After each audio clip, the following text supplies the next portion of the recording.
of the contract with standard for these 4 benefits. And basically we did an RFP that concluded in the winter that caused a decrease of 5% in our premiums.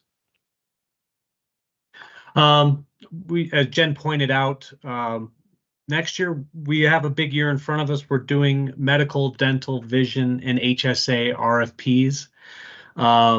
We are working with the BAC as well as Lockton. Lockton is our medical or our benefits consultant. Our plan, we're hoping to get potential outcomes of reduced costs, enhanced benefits, potential discounts or enhancements through bundling. That's why we're doing this at the same time, as there may be potential for savings through bundling. And then we may make some additional strategic plan design changes. We'll ensure that the board is kept in the loop with all of that as we go into our RFP for 2025 for an effective date of 7/1/2025. The contracts that we're looking for approval on tonight are for an effective date of 7/1/2024. So that is the presentation. Jen and I are open for any questions before we move it to vote. Board members, Dr. Varda. I kind of remember this from last year, but again, trying to recall. Since we're going into negotiations where benefits will come up, it's like we have to be on this timing. I understand, but how should we as the board be thinking about those 2 factors and their interconnectedness and how one influences the other when we think about this issue? Absolutely. Is it helpful if I jump in at this point? Sure. Yeah. So what the board will be approving tonight is the contracts with the increases that you see in the presentation. And as you heard Adam share, there is a recommendation from the Benefits Advisory Committee and staff here tonight, some of whom are part of the BAC. That the board does go ahead and approve those contracts. If we don't approve the contracts, then we don't have benefits. Just period. What happens after the contract approval, given that we want to provide our employee benefits, we need those contracts in place to do so through Kaiser and Aetna, which are our current providers, given the RFP that happened in history, right? And then what we do at the bargaining table is discuss what % of benefits contribution comes from the district versus the employee as part of the employee's total rewards package or overall compensation benefit, whether that's salary or medical, dental, et cetera. Does that help? Can I just make sure oh, go ahead, Danielle, or Dr. Varda, I'm sorry. No, it's okay. I just, yeah, it does. It doesn't even if we knew more about what those percentages would be, would these be the same plans that you would bring forward to us? Yes. Okay. Thanks. Okay, Director Applegate. Thank you. And I think you said the same thing to Dr. Varda. I just want to say it one more time and see a head nod. So effectively, this is the premium increase, and how we split up, whether the district pays for it or employees pay for it, is yet to be determined out of negotiations. Is that correct? That's correct. Okay, thank you. Director Reed.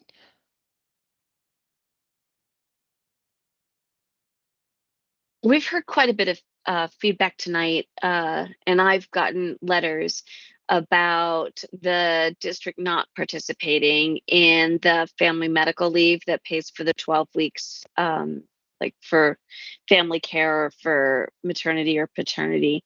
And I'm wondering if that is on the BAC's radar for the coming year, just to see if that's an interest that is shared broadly enough to consider doing it. I know that it's a considerable investment in funds. Well, I would call out that we had a BAC meeting 2 days ago when we did have a long discussion about family, FAMLI. And the board approved to opt out of family, I believe, 2 years ago. And now it's starting to heat up because people can start making their claims into family. The decision to opt out is to the advantage both of the employee and the employer. When you opt out, we are not required to pay the 0.9% of payroll that is required to pay for family. We currently have similar, if not better, benefits with our current short-term disability and long-term disability plans, or our short-term disability plan with the standard. And we would likely want to replace the standard if we move to family. There is a 3-year period. I believe every 3 years we'll need to re-opt out or re-opt in. So there will be an opportunity to go through those conversations again. So it's not off the table. I'd say it's not something that we're looking at to do anytime soon. We can go more into the details of why, if it helps, but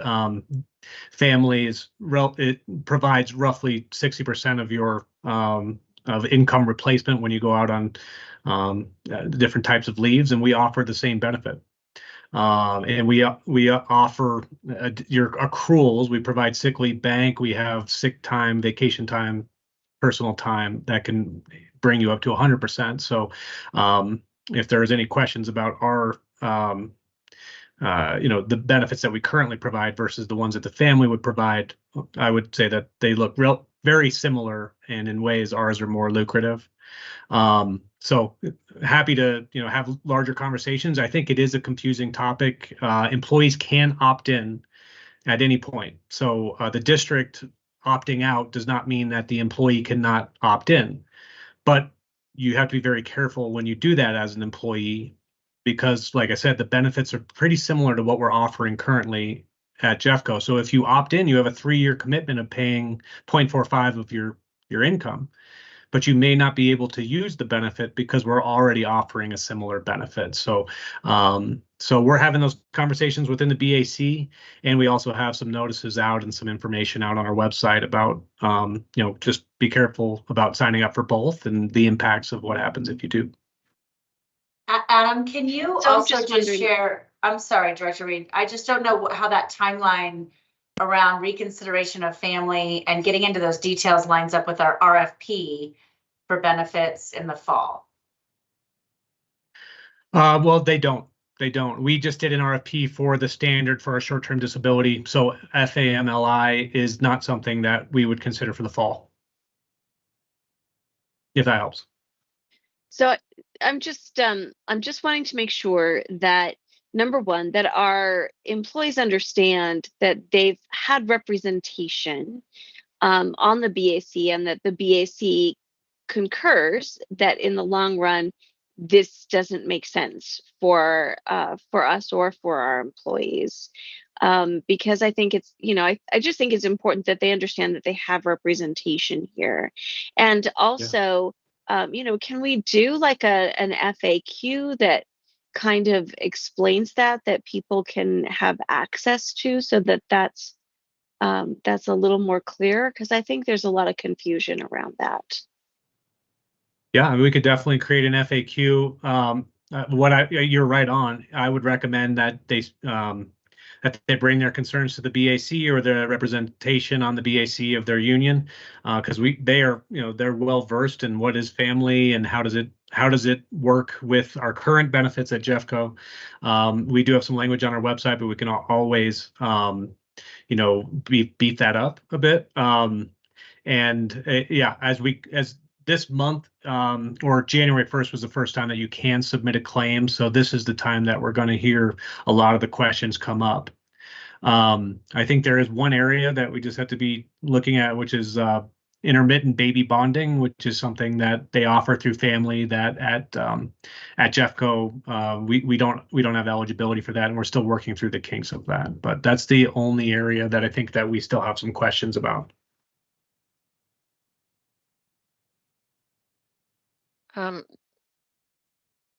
Dr. Varda, you have a question? Well, I just had a follow-up. One thing that I think it would help employees know, and I just know this as an employer has an employee using the benefit, it's not, the legislation doesn't allow the benefit to be sequential. You can't, so you can't extend your leave by adding it to the end, which I think is a misconception that folks have. So it's not meant to extend the 12-week, which I think some think. So it's not that helpful to have two if one fills in most of that 12 weeks. I think it'd be helpful for Right. employees. It's kind of like being it's like being double covered with medical insurance. Like there may be areas where it could help, but oftentimes you're paying for both. I mean, Jeffco pays for short-term disability. You can pay for family yourself, but just like you're double covered on health insurance, it often doesn't work to your advantage. Right. And then just a quick clarification, and I could be wrong, but I don't think this was a board vote.